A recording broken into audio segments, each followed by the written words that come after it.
Welcome to our channel Pullapantula Ramamurthy. World teacher. I am not world teacher.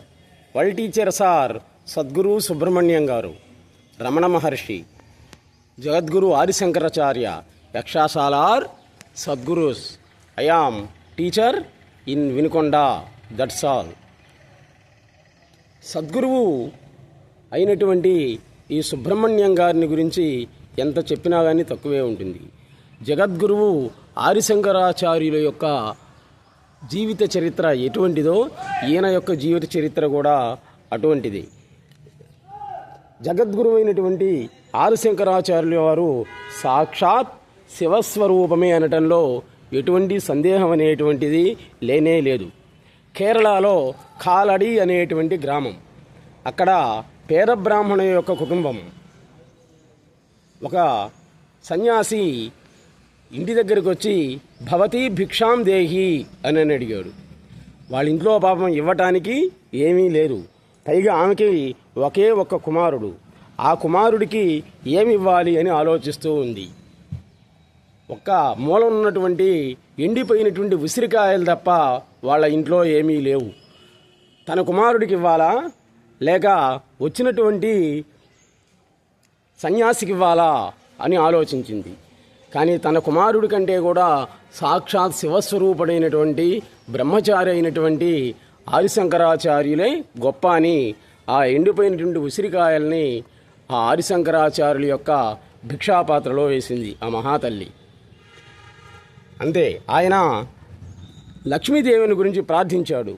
జగద్గురు ఆదిశంకరాచార్యులు ఆలోచించాడు, నా రాష్ట్రంలో కూటికి గతి లేనటువంటి ఇటువంటి నిరుపేద వాళ్ళు ఉన్నారా అని ఆలోచించి వెంటనే కనకధారాస్తవం లక్ష్మీదేవిని స్తోత్రం చేశాడు.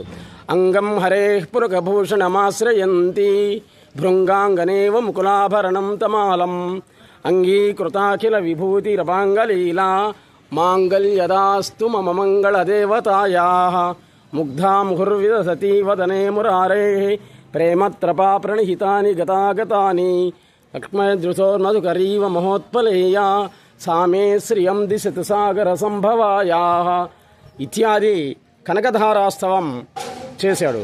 వెంటనే ఎక్కడైతే ఎండిపోయినటువంటి ఉసిరికాయలు ఉన్నాయో అక్కడే బంగారు ఉసిరికాయలు పడ్డాయి. అనేక కనక వర్షం అనేటువంటిదే కురిసింది. అప్పటి నుంచి కేరళ రాష్ట్రంలో దరిద్రం అనేటువంటిది పోయింది. అటువంటి గొప్ప మహిమాన్వితుడైనటువంటి ఆదిశంకరాచార్యులు సాక్షాత్ శివస్వరూపుడే అనటంలో ఎటువంటి సందేహం అనేటువంటిది లేదు.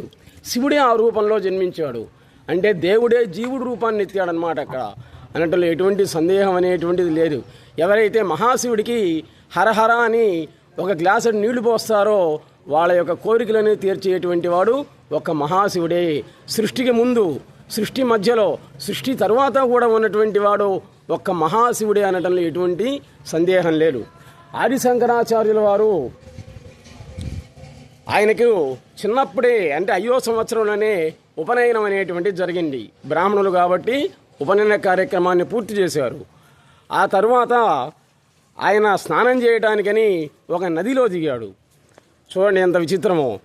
ఆ నదిలో అనుకోకుండా ఒక మొసలి ఆయన్ని పట్టుకుంది. రక్తమంతా కూడా ప్రవాహం అయిపోతూ ఉంది. నది జలం మొత్తం కూడా రక్త ప్రవాహమే అయింది. ఆ సమయంలో విషయం తెలిసినటువంటి వాళ్ళ అమ్మ ఆర్యాంబ ఆ నది దగ్గరకు వచ్చింది. కుమారుణ్ణి చూసి బోరున విలపించింది. అప్పుడు చెప్పాడు శంకరాచార్యులు, అమ్మా నువ్వు నాకు సన్యాసానికి అనుమతిస్తేనే ఈ మొసలిని వదిలేది, లేకపోతే నీ ఒక్కగానొక్క కొడుకు ఈ విధంగా జలప్రవాహంలో నిమగ్నమైపోతాడు అని చెప్పాడు జగద్గురు ఆదిశంకరాచార్యులు. వెంటనే ఆమె తప్పలే. చూడండి, ఒక్కగానొక్క కొడుకు తప్పలేదన్నమాట. సరేలేమ్మని చెప్పింది.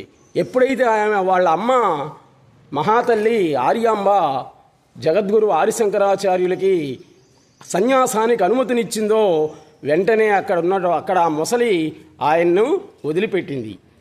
ఈ విధమైనటువంటి అప్పటి నుంచి ఈయన జగద్గురువు అయ్యారు. ఎన్నో వేదాంగంలో ఉండేటువంటి విషయాలన్నింటినీ కూడా అలవోకగా చెప్పడం అనేటువంటి చెప్పాడు ఆదిశంకరాచార్యులు.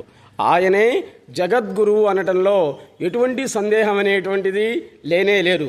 అంటే జగద్గురువు ఆదిశంకరాచార్యుల యొక్క చరిత్రని ఈ శుభ శుక్రవారంలో తెలుసుకోవటం అనేటువంటిది మనందరి యొక్క అదృష్టం.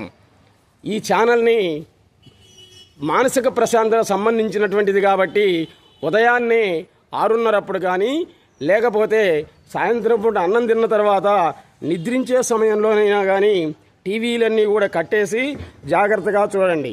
అప్పుడు మీకు జ్ఞాన ప్రసూనాలు అనేటువంటివి జరుగుతాయి. 11 రోజులు ఈ శివశక్తికి సంబంధించిన విషయాలను మీరు చూసినట్లయితే తప్పనిసరిగా మీలో మార్పు అనేటువంటిది వస్తుంది. Please subscribe our channel Pullapantula Ramamurthy world teacher. నమస్తే.